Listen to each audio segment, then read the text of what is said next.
السلام علیکم بچوں۔ آج کی کہانی کا عنوان ہے مشکل۔ اگر آپ ہمارے چینل پر نئے ہیں اور ابھی تک آپ نے ہمارے چینل کو سبسکرائب نہیں کیا تو اس کو سبسکرائب کر دیں تاکہ آگے آنے والے نئے کانٹینٹ آپ تک آسانی کے ساتھ پہنچ سکیں، اور لائک اور شیئر بھی کر دیں۔ رائما نے جلدی سے ڈبے کو کھولا۔ تجسس سے اس کا برا حال ہو رہا تھا۔ ڈبہ کھلا اور اس پہ سکتہ طاری ہو گیا۔ کئی لمحے بے یقینی کی نظر ہو گئے۔ آنکھوں پہ جب اختیار نہ رہا تو وہ پانی بہانے لگیں۔ گرم گرم آنسو ٹپ ٹپ اس کے ٹھنڈے ہاتھوں پر گر رہے تھے اور وہ سکتے کے عالم میں تھی۔ ماموں جان ایسا کیسے کر سکتے ہیں؟ کیا وہ نہیں جانتے کہ میں… اس نے جھکے ہوئے سر کو اٹھایا۔ آنسو بھری آنکھیں سامنے دیکھنے سے قاصر تھیں، ایسے جیسے سامنے کا منظر نظروں سے اوجھل ہو گیا ہو۔ کچھ دیر وہ گود میں رکھے ڈبے کو دیکھتی رہی، اور پھر اچانک ایک غصے کی لہر نے جیسے ہی اس کے دماغ کو چھوا تو اس نے ڈبے کو اٹھا کر دور پھینک دیا۔ ماموں جان، آپ نے میرے ساتھ اچھا نہیں کیا۔ وہ منہ ہی منہ میں بڑبڑا رہی تھی اور آنکھوں سے آنسوؤں کی برسات جاری تھی۔ رائما کو اپنی امی کے خاندان سے ایک گہرا لگاؤ تھا۔ ماموں جان سے ایک خاص انسیت تھی، وہ بھی اس پر جان چھڑکتے تھے۔ رائما کے حادثے کا سن کر ہسپتال پہنچنے والوں میں ماموں جان سرِ فہرست تھے۔ رائما نے امی سے ضد کر کے اونچی ایڑی والے سینڈل خرید لیے تھے۔ ابھی اس نے انہیں پہلی بار ہی پہنا تھا کہ وہ حادثہ ہو گیا۔ وہ امی کے ساتھ بازار تک گئی تھی۔ نئے جوتے پہن کر وہ عجیب سا محسوس کر رہی تھی۔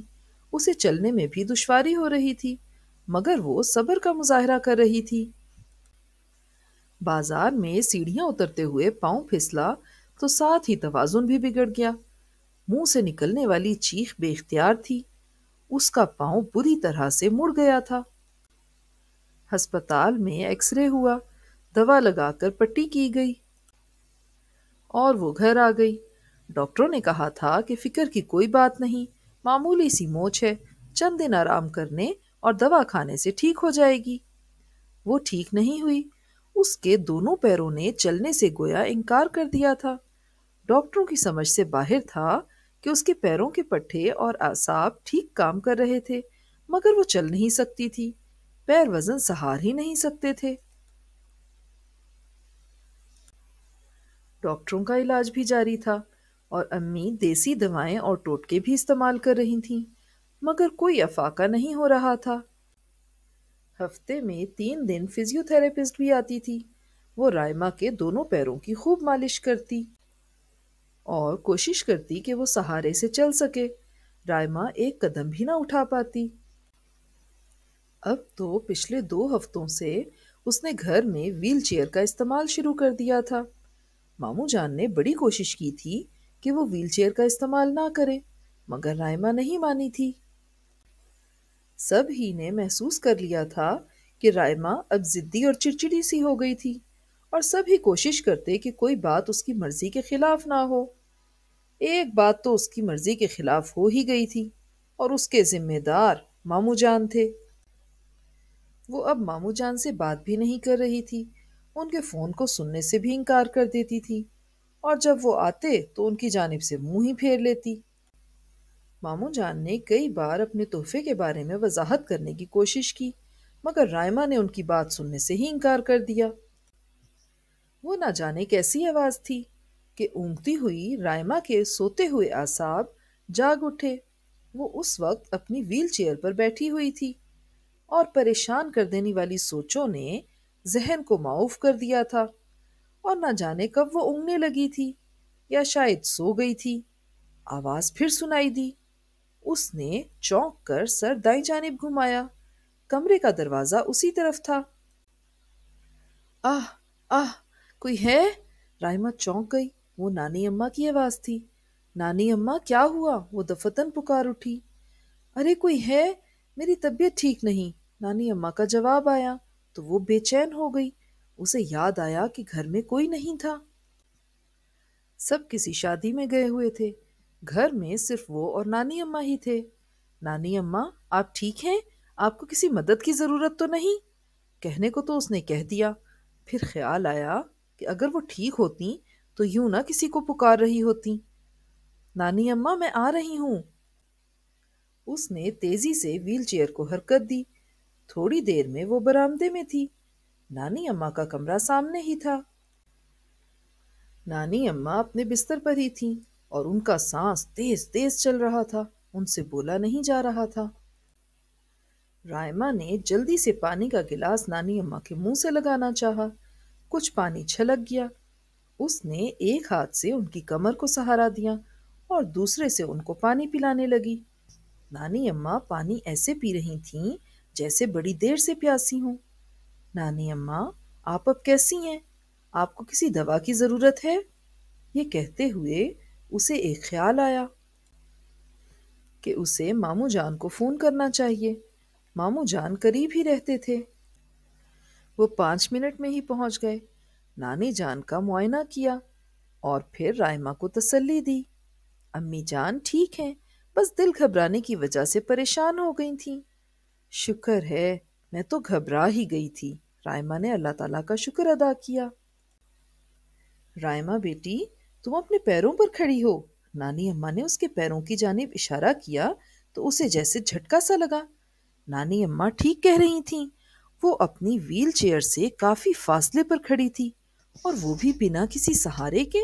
یہ کیسے ممکن ہوا؟ میں تو چل ہی نہیں سکتی۔ یہ معجزہ کیسے ہوا؟ رائما الجھن میں پڑ گئی۔ ایسا ہوتا ہے، اگر اعصاب وقتی طور پر کسی حادثے کی وجہ سے مفلوج ہو جائیں تو اعصاب کو اچانک پہنچنے والے جھٹکے سے وہ حیرت انگیز طور پر ٹھیک بھی ہو سکتے ہیں۔ یہ اللہ تعالیٰ کی قدرت ہے، کوئی معجزہ نہیں۔ ماموں جان نے جیسے اس کے خیالات جان لیے ہوں۔ رائما کمرے میں چل پھر کر دیکھ رہی تھی، بار بار اپنے پیروں کو دیکھتی اور نا یقین کرنے والے انداز میں نانی اماں اور ماموں جان کی جانب دیکھنے لگتی۔ نانی اماں رائما کی طرف پیار سے دیکھتے ہوئے بولیں، میں تو اپنی بچی کا صدقہ دوں گی، اللہ تعالیٰ کی ذات نے اتنی بڑی مشکل ٹالی ہے۔ تھوڑی دیر بعد نانی اماں آرام کرنے کے لیے لیٹ چکی تھیں۔ ماموں جان رائما کے کمرے میں آ گئے اور ان کی نگاہیں کچھ تلاش کرنے لگیں۔ رائما ان کی نظروں کا مطلب جان گئی۔ وہ تیزی سے اپنی الماری کی طرف بڑھی اور ایک ڈبہ نکال کر لے آئی۔ ڈبے کو دیکھ کر ماموں جان کے ہونٹوں پر ایک ہلکی سی مسکراہٹ آ گئی۔ ماموں جان، آپ کا یہ تحفہ دیکھ کر مجھے سخت تکلیف ہوئی تھی۔ مجھے لگا تھا کہ آپ نے جانتے بوجھتے مجھے تکلیف پہنچائی۔